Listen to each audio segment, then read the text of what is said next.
There you go. Wyclef Zone. Yo. Stop by say. Nabule. Yo, let me tell you something. You know I live in Miami. The guy that works out here, man, in my complex, in my island, he Haitian. He loves you so much, Wyclef, man. I've been talking to this man for 15 years about Wyclef Jean every single day. You hear me? Yo, you know.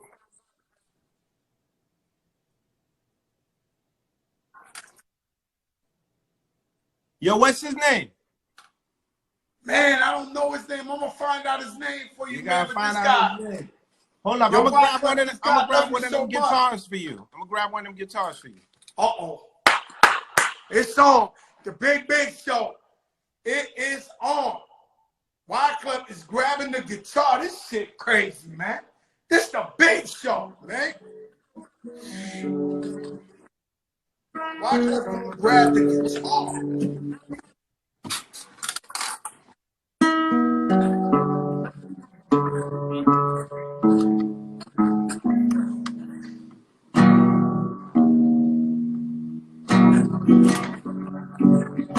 Fat Joe, yeah, Terror Squad, yeah, Wyclef Jean, yeah, what you know about Terror Squad, yeah, what you know about Wyclef Jean, yeah, if I was president, I'd get elected on Friday, assassinated on Saturday, yeah, buried on Sunday, yeah, then on Monday, everybody goes back to work, yeah, like nothing happened, why? It's just an ordinary day. But I could be the president, and you could be the president, and she could be the president. If I was president, if I was the president. Hey, Joe, a man say he wanna build a wall, have Mexico pay for it all. I called up my Mexican friend. They said, Wyclef, we ain't gonna pay for shit. Hey, there's a riot every week, Joe, and the people on the street. Everyone is living on the edge. You could be the next AI. Donald Trump said he ready for the competition. Joe Biden said he's ready for the competition. I was smoking weed with Bernie Sanders. He said they won the competition, yeah. Vote for Joe, yeah. Vote for Joe, yeah. Joe Biden, Kamala Harris. Again.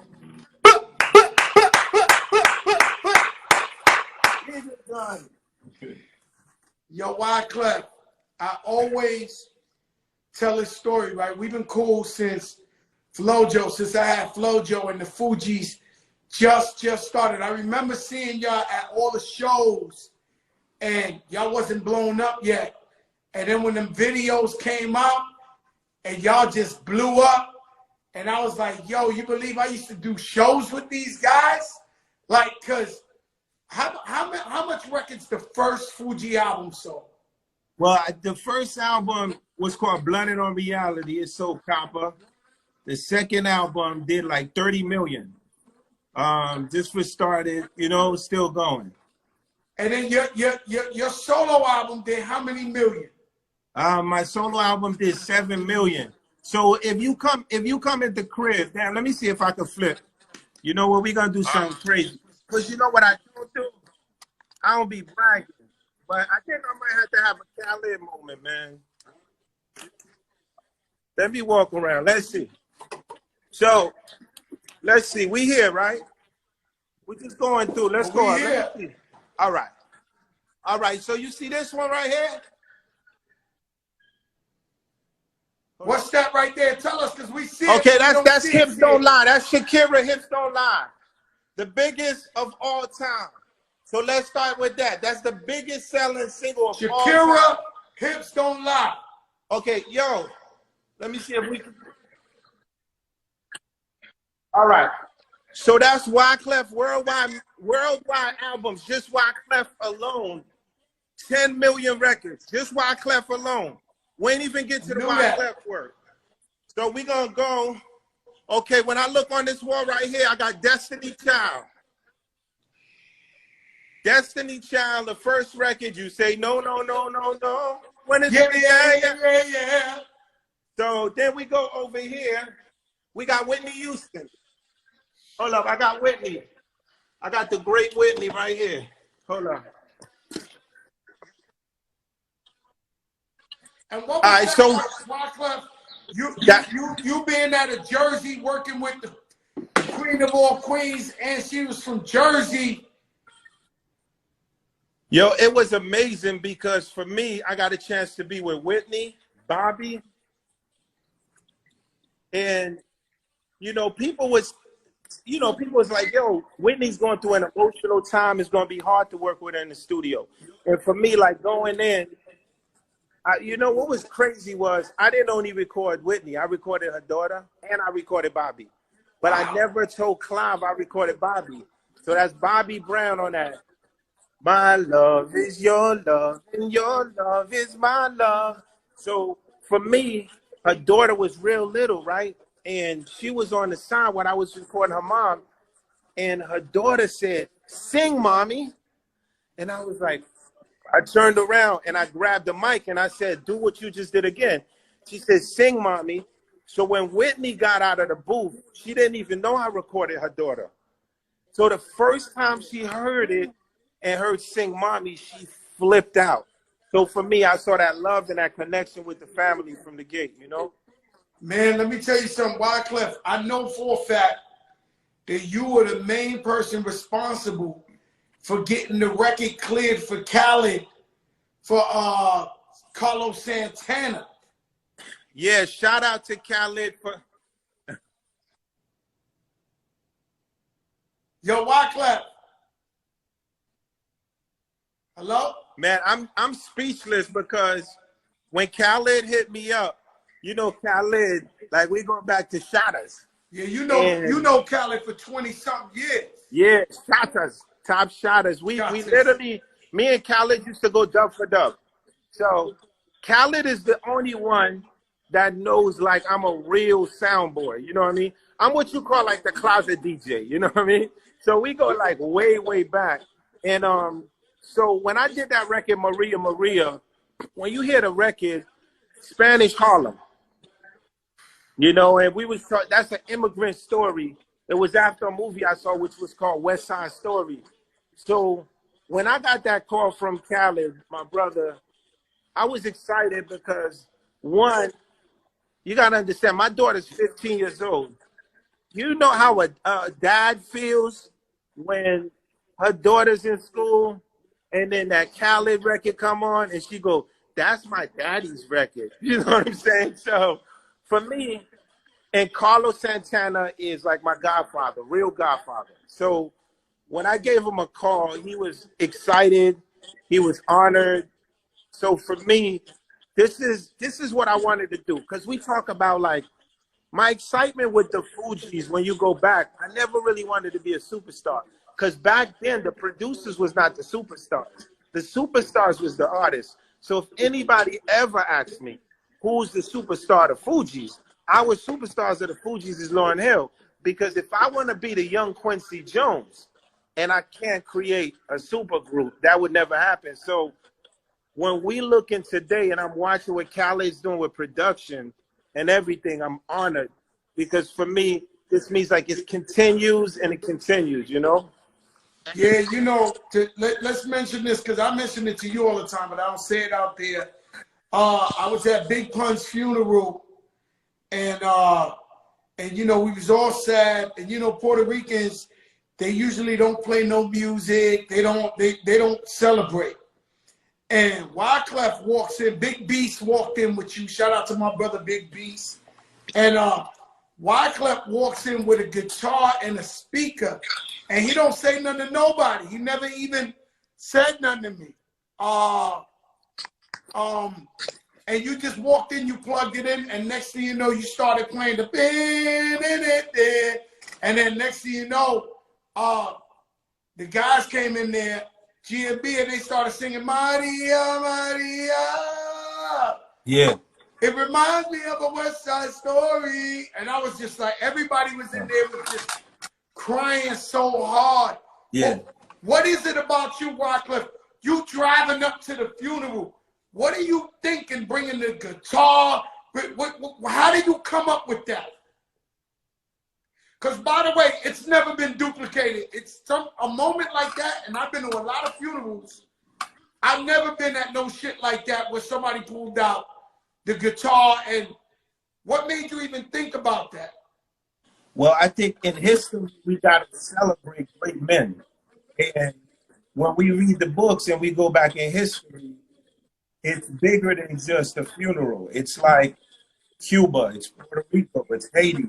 You know, it's Latin America. Like, so when I walk in there, it's like I'm not representing just us, but representing a man that was your partner, which the same thing that I did for Haiti, that's what y'all did for the Latin community.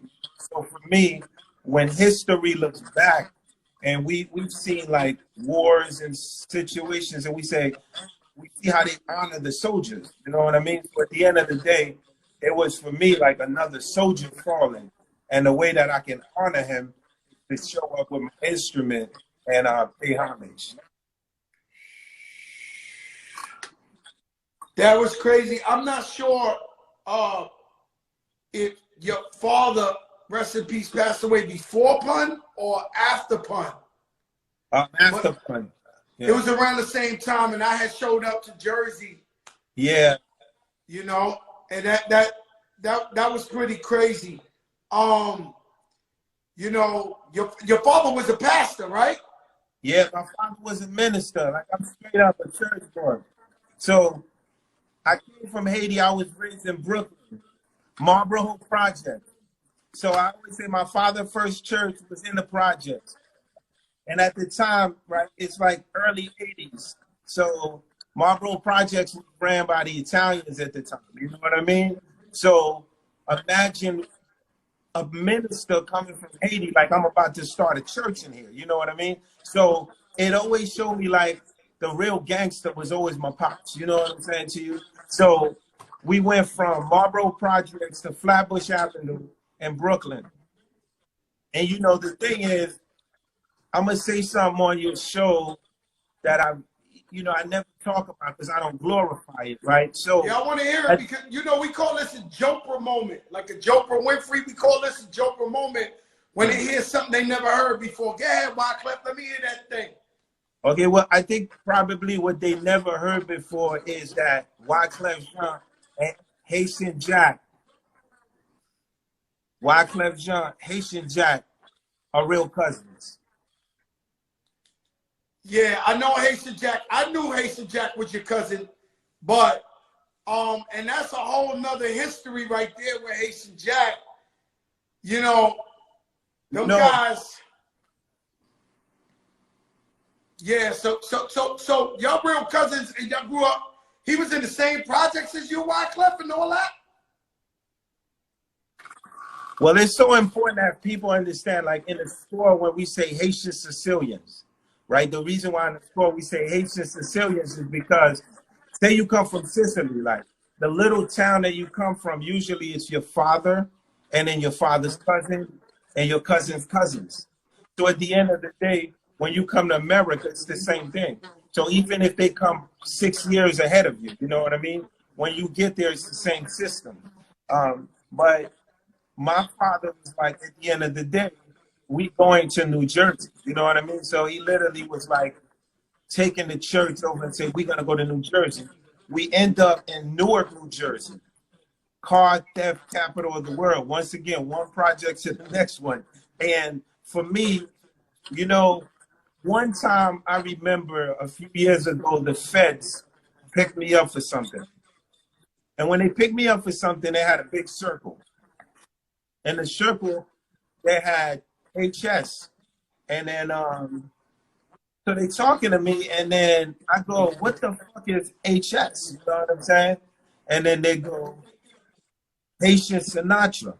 Like your whole life, It's nothing but gangsters around you, and you over here singing New York, New York, New York. You know, so for me, I always believe the reason why I rep my flag is because for the youth, it's so important that when we've got so many that's deported, that's been locked up, that are not coming out no more, that they understand that the lifestyle that we want to glorify is not a lifestyle if we want to be the baddest. Because even if we talk about Macazone, I have to tell you, a lot of us felt more like we were political prisoners because we was watching in other communities kids do 30 times more than what we were doing.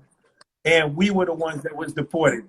We are the ones that fight for prison reform. So for me, at the end of the day, what I did was wanted to use my art form to just focus as an immigrant and to show kids like you literally could do this the right way. You know what I mean? Like you could go from negative to positive and it's all right, you know?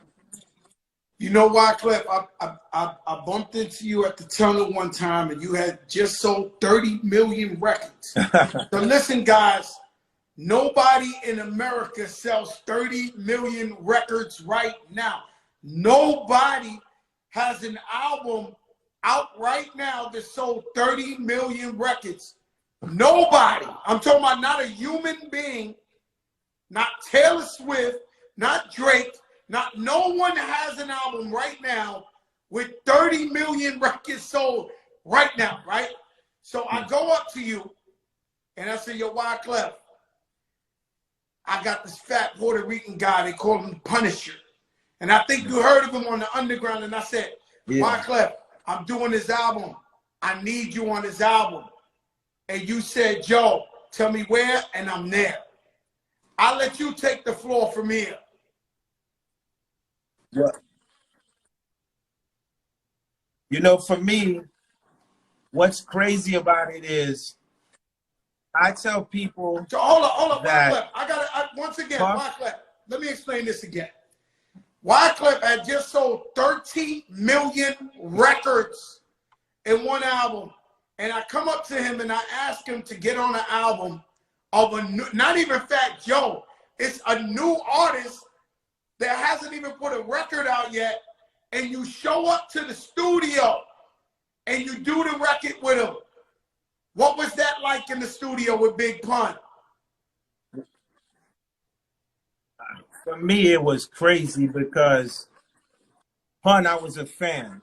But what was amazing was, how did you know that I could bar for bar with Pun on Caribbean Connection? Like, how did you know? Because that would be hard for someone to understand. Because when you think of Clef, you're not thinking of bars first. You're thinking of the music guy. He's going to put a guitar and start to, you know? Like, so for me, you took me back to my original element, which is battle rapping in the streets. So for me, you took me back to the Clef that used to be nice with the slap box, super nice. And I was like, I gotta find another way. One day I saw two dudes like literally going at each other. And I was like, yo, why are they not shooting each other? He was like, yo, this is called battle rap. So I became a wordsmith so I wouldn't have to fight as much. So for me, in the studio, I felt honored because like when I saw Pun, I see you have to understand, for me as a Caribbean guy, it was just like coming home. You know what I mean? That I've done a lot of sessions in my time. I've been in the studio with Michael Jackson. I've been in the studio with a lot of airs.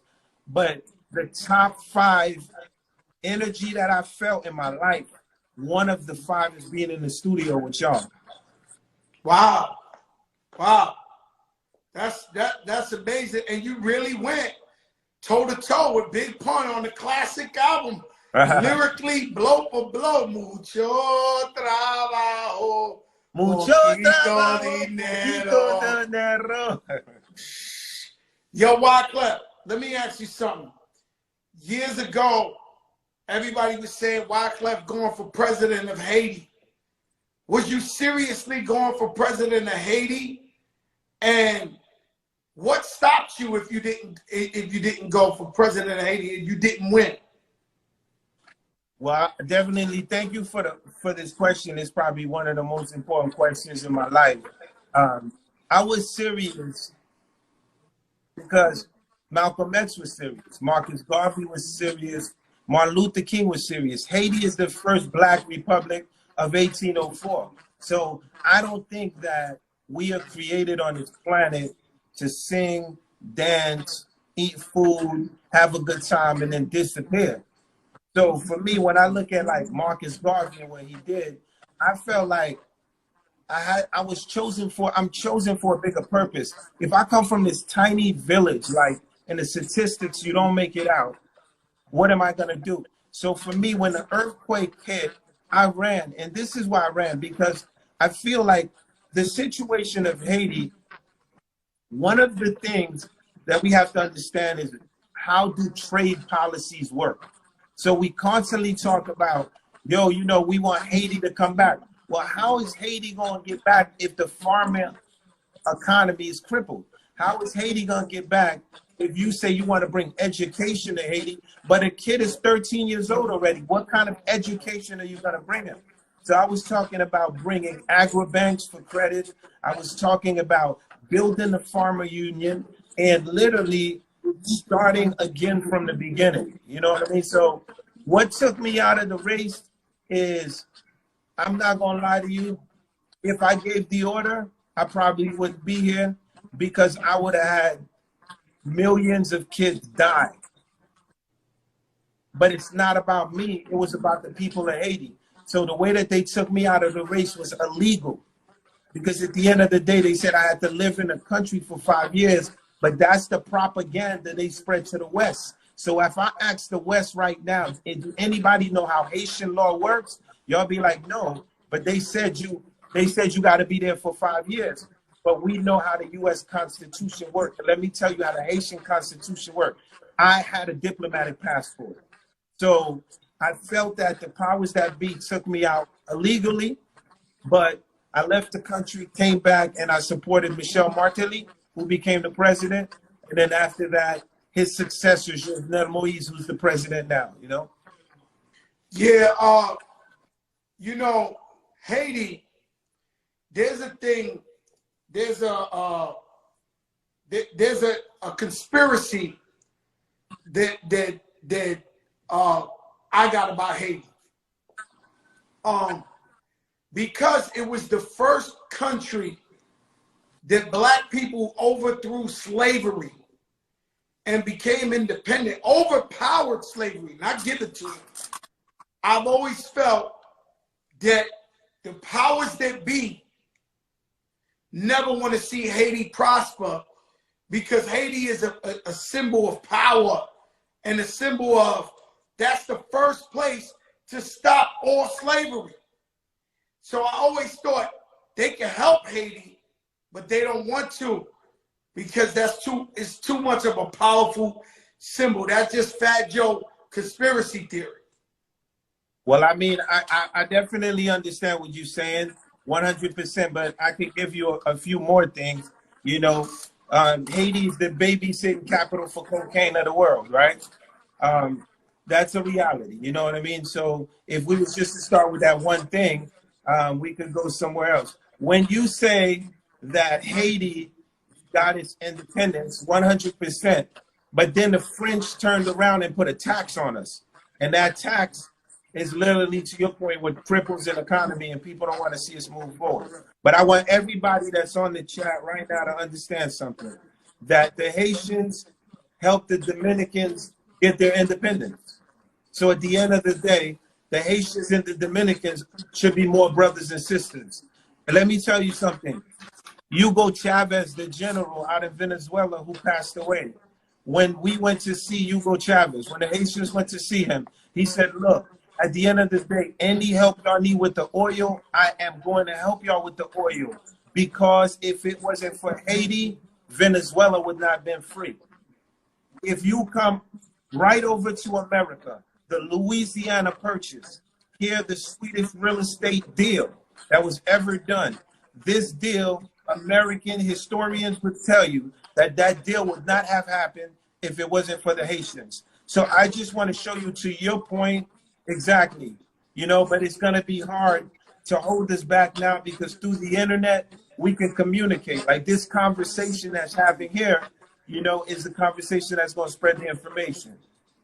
Yeah, man. Yo, Wyclef, let me tell you something, man. You know, I've been to Haiti, no security, having a great time. I remember I went over there and the president's son, I forget his name. Olivier. Yeah, Olivier. My nephew. They had me. Oh. Let me tell you something. They had me with the president and the president's son chilling.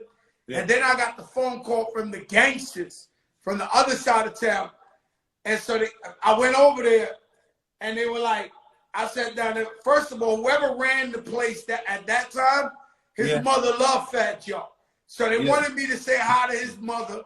I go in the house, say hi to her, and then it was like, yo, why you over there with the president and them? We the ones who really run the streets out here. Those guys ain't got no juice.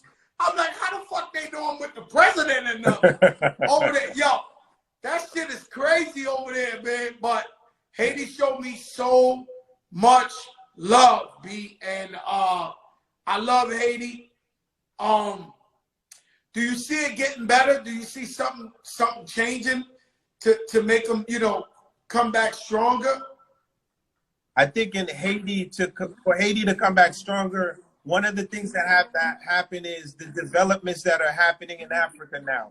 A lot of tech is starting to be developed out of there. The idea of coming up with different ways to move the money around through digital banking.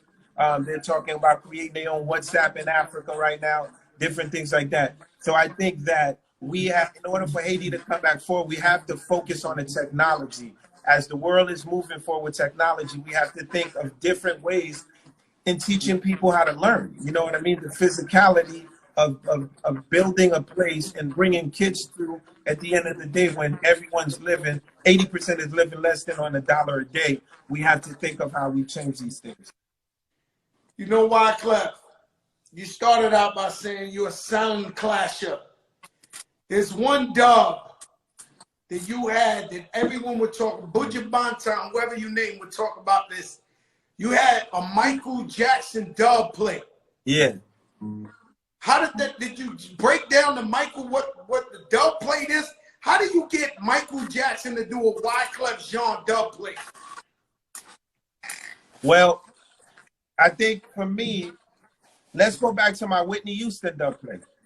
So if you listen to my Whitney Houston, so I just want everybody to know nobody on earth have the Queen of Pop and the King of Pop. So if any sound boy is listening to this right now, just you already know you planted your coffin. So let me continue.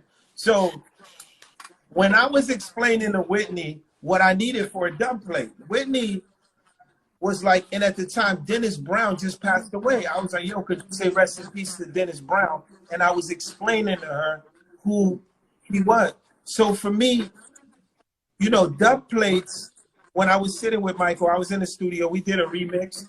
But what was crazy about Michael is I'm a jokester and I'm always cracking jokes with my friends. Like those that know me know I'm just a funny guy. So one day my phone goes off and I pick up and it's like, hello. I'm like, hello? Hello, it's Michael Jackson. Get the fuck out of here. And I hang up the phone. And yo, 5 minutes later, the same person called back. Hello. Yeah, what up? Mike. And I start to realize it's Michael Jackson. Really, Michael Jackson? So I'm tripping now. And Michael is telling me he's in Asia and he turns on the TV and he sees this guy who puts his hands up. He's doing a song called Gone to November. And all of these women come out with violins in the middle of the airport. And he was like, I have to work with this guy. So he comes and he meets me in Sony's studio in New York. My man E's in there, my crew's in there. And I ain't gonna even lie to you. I probably never painted this story like this. So here it is. Skip, who's Michael Jackson's manager, says, yo, you gotta clear the studio. Michael's coming up.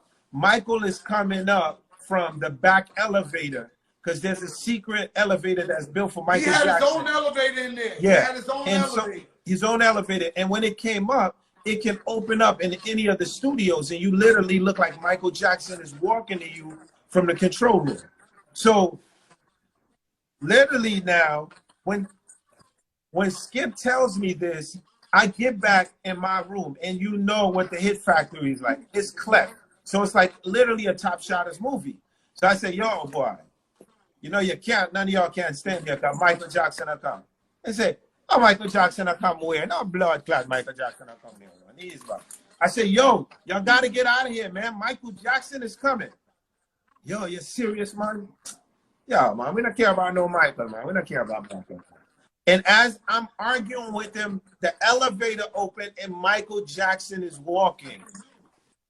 And Michael opens this door. You already know what the ganja and the smoke look like. A Snoop Dogg video times a trillion. So for me, Mike walks in. And so you got to understand, as Caribbean people, when I tell you how shocked we were. So my boys, that was like real cool. They, yo, Mr. Michael Jackson, bless up Michael Jackson. Yo, like 1,000 bless ups, and they left.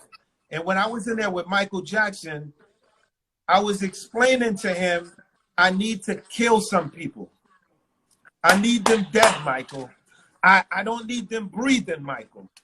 And Michael goes, I can't hurt nobody, Clef, you know I'm love. And I'm like, no, Michael, it's musical killing. You know, it's not like you're going to kill them physically. I'm going to kill them. The funk is going to be so great. And I sold Mike on it, and he did it. And what did he say? How did he come on? Because this was historical. You played it on a fully loaded. Well, right? The reason why I wanted Michael, because I was about to play the biggest sound clash in the world. Me, DJ Khaled, Mighty Crown, and it's like the biggest thing. And I really wanted to. What did he say, Clef? And which one he did over? The refugee sound will kill a sound boy. They're gonna murder you. You better watch out.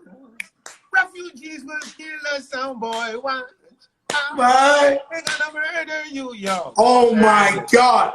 Yo, but Clef, did you start that with like him just talking without no music at first? No music. What'd he say? Hi, this is Michael Jackson. Ah! You know Michael Jackson, I gotta get him to tag the refugee camp. You know what I'm saying? That was it, though, yo, Clef. You was waiting for that moment, huh? Well, I was waiting for the moment, but it's like a chess game. You know what I'm saying? Because it's fully loaded. And, you know, at the time, Mataran already set me up, right? Because, you know, Mataran is ill because Mataran hype in the way he said. Mataran brought me to my first dance. My first dub I ever cut was Fujilan. You know, and Mighty Mataran brought me to the dance. So I'm a student of his. You know what I'm saying? So for me, I really wanted to make that kind of an impact. And you know how dubs are? It's all about the intro. It's all about the talk. So I paced it right. Yo, I can't even tell you how many gunshots went off when a Michael, yo. That was it, huh, Clef? That was it. I heard that all the way back in New York. They was hitting me so crazy. They said, yo, Wyclef is at the sound class. He played Michael Jackson. Yo, they was going crazy.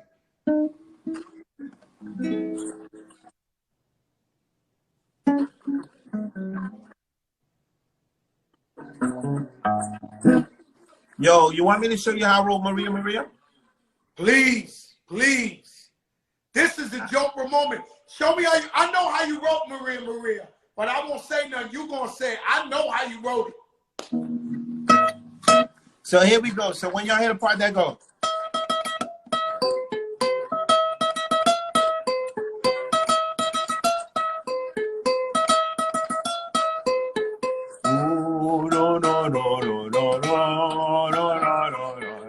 Wu-Tang Clan ain't nothing to fuck with. Wu-Tang Clan ain't nothing to fuck with.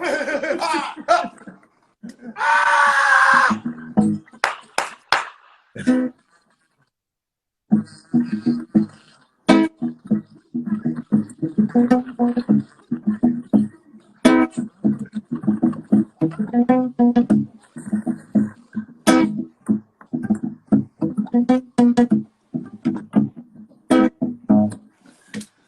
how I wrote it, man. Shout out DJ Clark Kent. He's on the check-in. Hey, y'all, let me tell them one funny story before we leave. How the super producer, Salam Remy, he made a beat for me.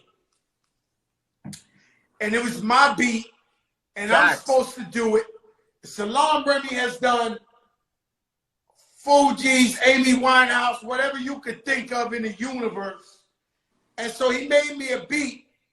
And then you guys pull up to the studio and you tell him to play you some music. He said, well, I made this beat for Fat Joe. And the Fugees said, well, play it for us. Continue the story from there, Clef. Yo, we heard the beat. You know, he's like, he played it for Fat Joe. And then, so the beat that we ended up, you know, spitting on that Fat Joe beat, it was, we used to be down by 10. Now we permanent at one. Hit the bad, I lost my finger. Might become my arm, piston as I hit your nasal. Blood becomes you go on teller. Woman be easy now. Ooh la la la. It's the way that we rock when we do it. So there would be no Fuji La without the beat that we borrowed from Fat Joe. This is factual. Yo, Wyclef, I tell these people stories every night. They don't, but I know it don't sound true. It sounds like a lie. No, I'm telling you, yo, Wyclef, it always sounds like a lie. Like it ain't real. Yeah. But it's the truth, man. It's true. It's the truth. That is a Joker moment for these guys. Yo, Wyclef, before I let you go, my brother, yes, Clark Kent. That is a true story, Clark Kent. Yeah. Listen. Yeah. Let me get your top 5 greatest artists, not just rappers, artists of all time, because you deal with too much music. Yeah, I think, you know, for me, you know, we have to say Bob Marley. You know, we have to say Jimi Hendrix. You know, we have to say Billie Holiday. You know, that's really important. We have to say Rakim. Woo! And that's insanely important, you know. And for me, I have to say Michael Jackson. Yeah. You know? Yeah, that's MJ is different, you know? Yeah. Michael Jackson is different, man. Yo, Wyclef Jean, I love you, my brother. Thank you for coming on here, spending some time with us, giving us some incredible. And you already know I look forward on having you on my podcast. Run that back. We're going to talk that shit. Very soon. I love you, Wyclef. Thank you so too, much, King. man. Bless. Sapase, Nabule. You don't know who I know. You know what I'm going to do is, Clark Kent, I think I'm going to quit on these people, on these journalists. And I can't keep doing this shit. I can't keep bringing you the biggest and the best of all time. Jeff Aronson on the check-in. I cannot keep doing this. Doing the most amazing shit ever. You don't know who I know. This is the Big Show. Every night.